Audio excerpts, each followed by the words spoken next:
خوش قسمت ہے وہ شخص جو خوشی کو چھاؤں اور غم کو دھوپ سے زیادہ اہمیت نہیں دیتا۔ اچھے الفاظ کہنے والے کے الفاظ پر غور کرو نہ کہ اس کی ذات پر۔ ہر انسان اپنے ساتھ ایک بے باک رہبر رکھتا ہے اور وہ ہے اس کا ضمیر۔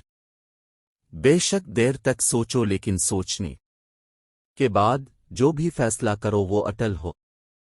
کبھی کبھی سنجیدگی کے خول سے نکل کر بے فکر قہقہوں کی جانب لوٹ آؤ تاکہ زندگی کا احساس رہے۔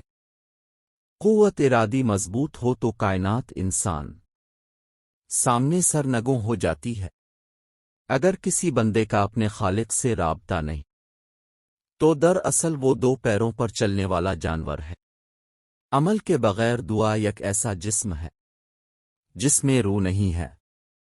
زندگی میں کوئی عمل ایسا نہیں ہے جو خیال سے شروع ہو کر خیال پر ختم نہ ہوتا ہو۔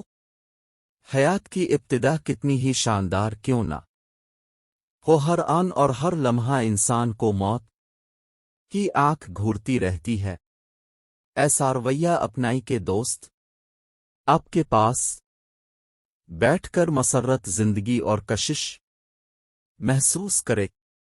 برے وقت میں کندھے پر رکھا گیا ہاتھ کامیابی پر بجنے والی تالیوں سے زیادہ قیمتی ہوتا ہے۔ نصیب بے شک اللہ کے ہاتھ میں ہے، دعاؤں کا اختیار اس نے ہمیں دیا ہے، اور دعائیں ہی تو نصیب بدلنے کی طاقت رکھتی ہیں۔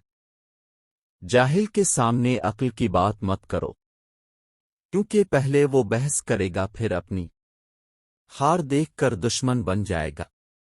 اچھا انسان ریاضی کے صفر کی طرح ہوتا ہے جس کی اپنی کوئی قیمت نہیں ہوتی، مگر جس کے ساتھ جڑ جائی اس کی قیمت 10 گنا بڑھ جاتی۔ دولت و علم واپس آ سکتے ہیں مگر عزت جاتی ہے تو واپس نہیں آتی۔ ہر انسان میں خامیاں ہوتی ہیں، بجائے خامیاں ڈھونڈنے کے اس کی خوبیوں پر نظر رکھیں۔ اندھیرے کو روشنی میں بدلنے کے لیے روشنی کی ایک ننھی سی کرن ہی کافی ہوتی ہے، اور ہو سکتا ہے وہ کرن آپ ہوں۔